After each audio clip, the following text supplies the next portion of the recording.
Mes frères, tout musulman sait que Allah subhanahu wa ta'ala l'a créé pour l'adorer, n'est-ce pas?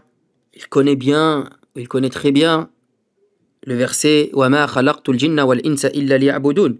Je n'ai créé les djinns et les hommes que pour qu'ils m'adorent, n'est-ce pas mes frères? Cependant, ici, j'aimerais m'arrêter avec vous et parler d'un point super important que malheureusement beaucoup de personnes ignorent. On a l'impression qu'ils l'ignorent réellement. Les djinns font partie du monde invisible. On ne les voit pas. Et donc, beaucoup de personnes semblent ignorer leur existence. Parce qu'ils ne les voient pas. Alors que la réalité, ils sont présents et ils sont parmi nous, subhanallah. Et là, il y a un point important à connaître. C'est que les djinns, il y a des bonnes personnes et de mauvaises personnes parmi eux. Des croyants et des non-croyants, exactement comme nous. Et il y a aussi des injustes. Et ces injustes-là ont la possibilité et la capacité de faire quelque chose qui peut être très grave par la suite et qui peut vraiment, vraiment poser des gros problèmes à la personne. Qui est de quoi? D'habiter ou de posséder une personne. Et ça, c'est dangereux, wallah. Et c'est quelque chose qu'il ne faut pas prendre à la légère. Il faut connaître ces choses-là. Cela est interdit. Ils n'ont pas le droit de faire cela. C'est de la désobéissance envers Allah. Et ils vont rendre des comptes pour cela. Mais ils ont cette capacité.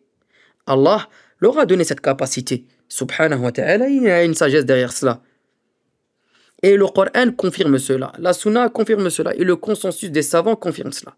Allah Azza wa Jal dit dans le Coran الذين يأكلون الربا لا يقومون إلا كما يقوم الذي يتخبطه الشيطان من المس. Ceux qui consomment de l'intérêt ne se lèveront le jour du jugement que comme se lève celui que le diable a frappé ou a touché et qui a possédé. Subhanallah. Et le prophète sallallahu alayhi wa sallam dit Inna shaytana yajri min al-insani majra ad-dam. Le diable circule dans le corps de l'être humain comme le sang dans les veines. Le diable, il fait partie des djinns. Et donc si le diable, Iblis et ses suiveurs font partie des djinns et qu'ils peuvent rentrer dans le corps humain, donc ils peuvent posséder le corps humain. C'est pour ça que le prophète alayhi salatu wa sallam dit cela. Le diable circule dans le corps de l'être humain comme le sang dans les veines, mes frères. Et Cheikh l'Islam ibn Taymiyyah, rahimahullah, il nous rappelle ou il nous évoque le consensus des savants sur le fait que le diable peut habiter une personne et posséder la personne, qu'Allah nous en préserve. Il dit, rahimahullah, dans Majmou' al-Fatawa, wa wujud al-jinn ثابت بكتاب الله وسنة رسوله واتفاق أئمة أهل السنة والجماعة وكذلك دخول الجن في بدن الإنسان ثابت باتفاق أئمة أهل السنة والجماعة. L'existence des djinns est affirmée par le livre d'Allah Azza wa Jal, la sunna du messager et l'unanimité des imams de Ahl Sunna wal Jama'a. De même, l'entrée du djinn dans le corps de l'homme est confirmée par l'unanimité des imams de Ahl Sunna wal Jama'a. Et donc, il faut savoir, mes frères, qu'il y a des types d'opposition. Et c'est une réalité. Et on doit connaître ces choses-là. Et on doit savoir quelles sont les causalités pour pouvoir se préserver de ces choses-là. Car c'est une chose, wallah, qui est existante. Et combien de personnes sont touchées? Il ignore. Et combien de personnes sont touchées? On le voit de nos propres yeux. Qu'Allah nous pardonne et nous préserve, mes frères. La première de causalité, qui est aussi connue de tous, qui fait que le djinn peut posséder la personne, il y a la sorcellerie. Il y a la sorcellerie que le sorcier fait par l'intermédiaire des shayatin parmi les djinns. Et c'est ce qui est connu de tous. Et cela est confirmé par le Coran. Allah subhanahu wa ta'ala dit وَاتَّبَعُوا مَا تَتْلُو الشَّيَاطِينُ عَلَى مُلْكِ سُلَيْمَانَ وَمَا كَفَرَ سُلَيْمَانُ وَلَكِنَّ الشَّيَاطِينَ كَفَرُوا يُعَلِّمُونَ النَّاسَ السِّحْرَ. Et ils suivirent ce que les diables racontaient contre le règne de Sulayman. Or, Sulayman n'a jamais mécru. Mais c'est les diables qui ont mécru et ils enseignaient aux gens la sorcellerie. Donc la sorcellerie existe. Et à cause de la sorcellerie, la personne peut être possédée. Et il y a aussi le mauvais œil. Et le prophète sallallahu alayhi wa sallam, qu'est-ce qu'il dit? Il dit Al-aynu haqq walau kana shay'un sabaqa al-qadar la sabaqathu al-ayn. Le mauvais œil ou le mauvais œil est une réalité. Et s'il y avait quelque chose qui pouvait devancer le destin, ce serait le mauvais œil. Qu'Allah nous en préserve. C'est dangereux, wallah. C'est dangereux, mes frères, qu'Allah nous en préserve. Ibn al-Qayyim, rahimahullah ta'ala, dit dans Zad al-Ma'ad, وأصله من إعجاب العائن بالشيء ثم تتبعه كيفية نفسه الخبيثة ثم تستعين على تنفيذ سمها بنظرة إلى المعين وقد يعين الرجل نفسه وقد يعين بغير إرادته بل بطبعه وهذا أردأ ما يكون من النوع الإنساني. Qu'Allah nous en préserve. Écoutez bien. Ibn al-Qayyim, rahimahullah, donc il dit l'origine de l'attente de l'œil, al-ayn, vient de l'admiration qu'a la personne pour une chose. Ensuite, la nature mauvaise de son âme agit. Puis elle cède d'un regard vers la chose visée pour faire passer son poison. Parfois, une personne peut se porter l'œil à elle-même.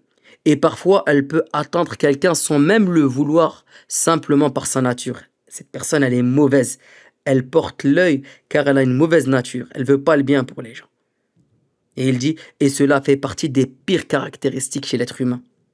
Donc, mes frères, les savants et les spécialistes dans ce domaine ont évoqué ces choses-là. Et c'est pour ça qu'aujourd'hui, on les évoque.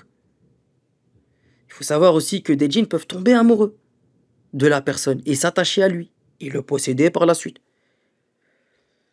Ou bien la possession, elle peut se faire car le djinn va se venger contre la personne.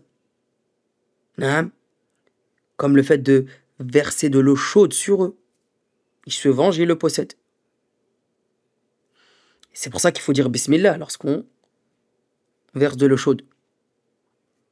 Et donc, quelques exemples que les savants ont évoqués dans leurs livres concernant la possession. Maintenant, cette chose-là, il ne faut pas la prendre à la légère. Mes frères, les djinns sont faibles. De base, wallahi, ils sont faibles. Ils ne sont pas forts. Ce sont des êtres faibles qui profitent de la faiblesse de la personne. Et lorsque cette personne se laisse aller, il ne fait aucune cause pour guérir de ces choses-là, c'est là qu'il tombe malade. Et donc, mes frères, c'est très dangereux. On ne joue pas avec ça. On ne se laisse pas aller. La possession, les djinns, wallahi, mes frères, peuvent inciter les gens à faire des choses ignobles, graves, dures. Cela peut même mener à des choses graves comme le suicide. Combien de personnes, mes frères, étaient en bonne santé parmi nous, sont tombées dans la maladie?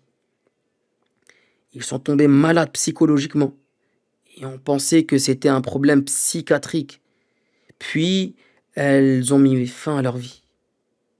Qu'Allah nous en préserve.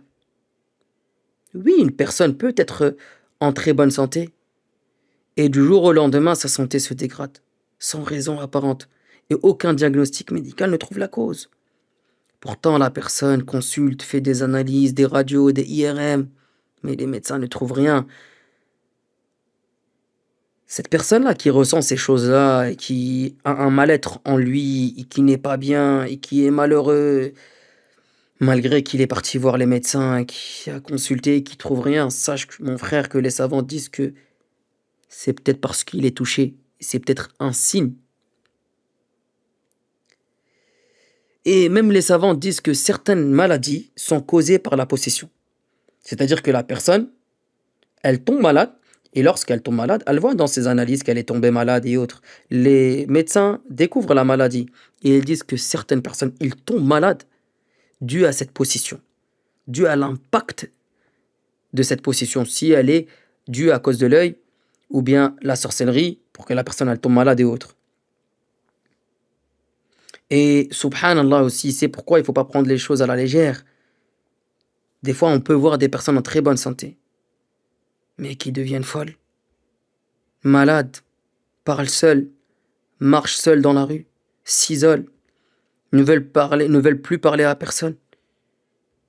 Alors qu'avant cela, elles étaient joyeuses, entourées, avaient des amis, et tout bascule du jour au lendemain. Masakin, wallahi.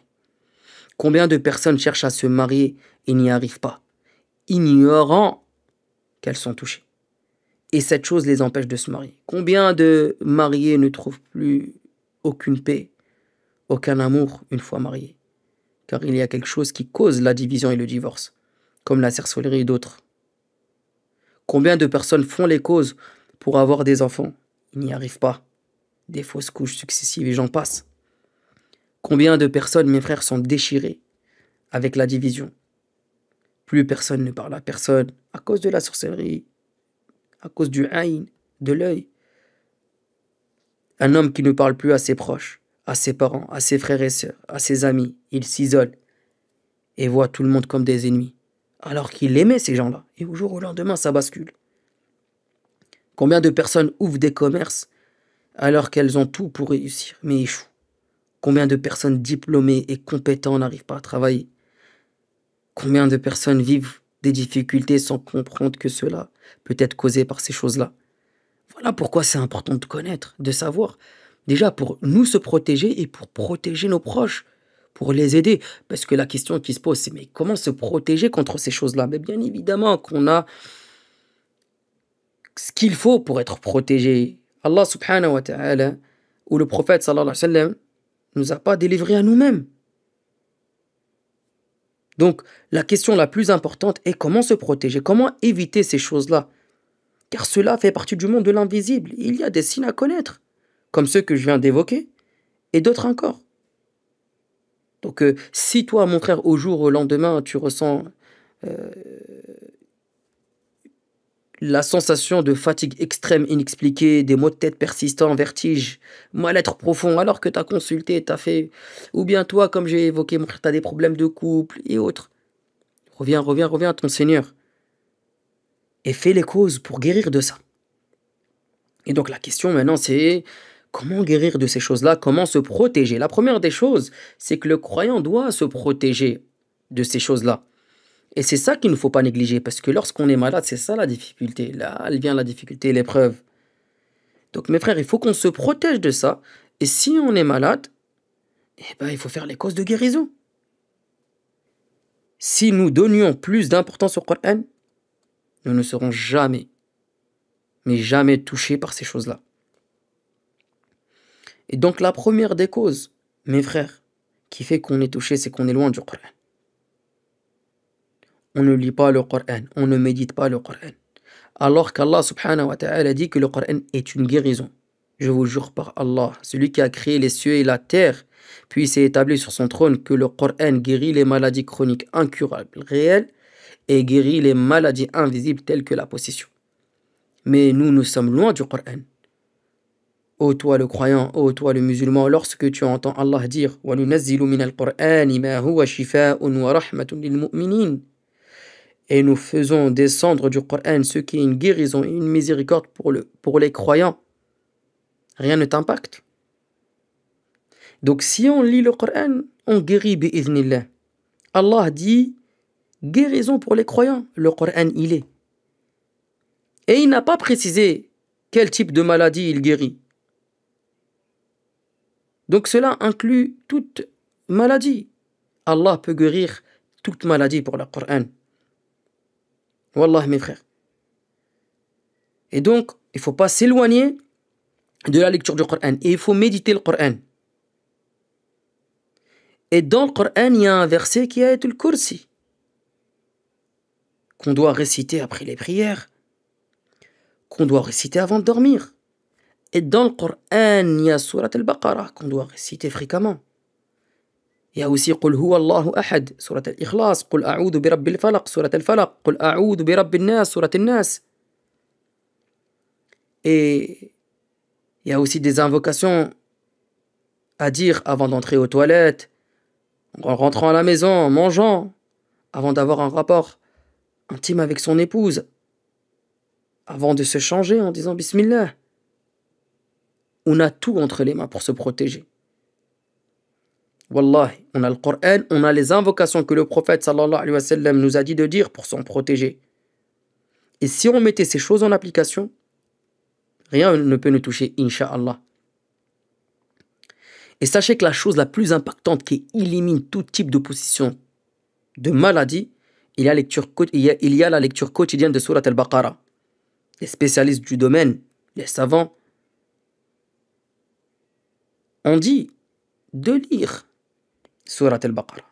Et à leur tête, le prophète sallallahu alayhi wa sallam, qui nous dit de lire Surat al-Baqarah, et que Surat al-Baqarah éloigne les shayatines des demeures, et que les sorciers ne peuvent pas toucher de leur sorcellerie une personne qui lit Surat al-Baqarah. Donc qui parmi nous qui ressent des signes d'opposition, qui est malheureux dans sa vie, qui sent que tout n'avance pas comme il faut, qu'il a beaucoup de choses qui le bloquent, lit Surat al-Baqarah, qu'Allah nous pardonne. Wallahi, nous devons lire Surat al-Baqarah chaque jour, au minimum tous les 3 jours. C'est dur, mais on doit le faire. Je parle de moi-même le premier, mes frères. Et il y a aussi une chose extrêmement importante qu'on néglige, le dua. Demandez à Allah, invoquez Allah sincèrement, lui demander de nous guérir. On demande à Allah en levant les mains au ciel et on s'humilie devant lui et on pleure et on dit: oh Allah, guéris-nous. Et Allah écoute l'invocation de celui qui l'invoque et il le guérit. Encore mieux si cela est fait durant Qiyamul Layl, le dernier tiers de la nuit, avec une conviction ferme que Allah va guérir. Et il guérit, Inch'Allah. Et que dire de ceux qui délaissent ces choses-là? Comment ils veulent être protégés? Et pire encore s'ils persistent dans les péchés. Ils sont de les péchés. Ils ne se repentent pas lorsqu'ils commettent des péchés. Rien. Celui-là facilite l'accès à son corps, aux shayatin, aux djinns. Wallah. Parce qu'il n'est pas protégé. Déjà, il ne fait pas les invocations, il ne fait aucune cause. Et rajouter à cela, barakallahu fikum mes frères, il persiste dans le péché, il vit dans le péché. Et wallah, c'est dangereux, il ne faut pas prendre ces choses-là à la légère. Lorsqu'on est touché de ça, ou lorsqu'on voit des gens touchés de ça, on voit l'importance de la santé et l'importance d'avoir une raison qui est saine. Ces gens-là perdent leurs moyens lorsqu'ils sont touchés et qui ne font pas les causes pour guérir. Wallahi, qu'Allah nous pardonne. Donc mon frère, si tu te protèges avec les causes que je viens d'évoquer, tu ne crains rien de ces choses-là. Tu ne seras jamais touché, Inch'Allah. Tu seras fort et tu maîtriseras la situation dans tous les cas, Inch'Allah. Mais si tu te laisses aller sans faire attention, tu peux être touché. Wallahi, tu peux être touché, c'est une réalité. Et cela peut être grave. Tu peux avoir beaucoup de problèmes dans ta vie. Alors pourquoi ne pas éviter ces choses-là? Pourquoi ne pas se protéger? Pour vivre une vie paisible, tranquille.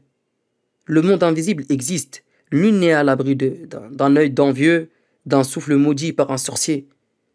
Mais Allah est plus grand. Chaque verset est une protection pour nous. Chaque invocation et rappel est un bouclier pour nous, mes frères. Nous, on ne doit pas craindre les djinns. On craint qu'Allah. On implore qu'Allah et on s'attache qu'à lui. Et Allah répond à l'invocation de celui qui l'invoque.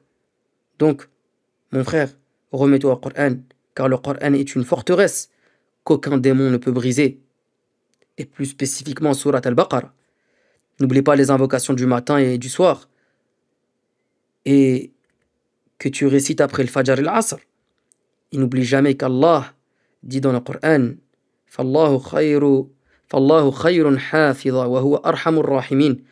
Allah est le meilleur des protecteurs et il est le plus miséricordieux des miséricordieux. Fallahumma ahfazna bihifzika. Wakfina sharra al-jinni wal-sihara wal-hasada. وثبتنا بالقرآن واجعله نورا في قلوبنا اللهم آمين سبحانك اللهم وبحمدك أشهد أن لا إله إلا أنت واستغفرك وأتوب إليك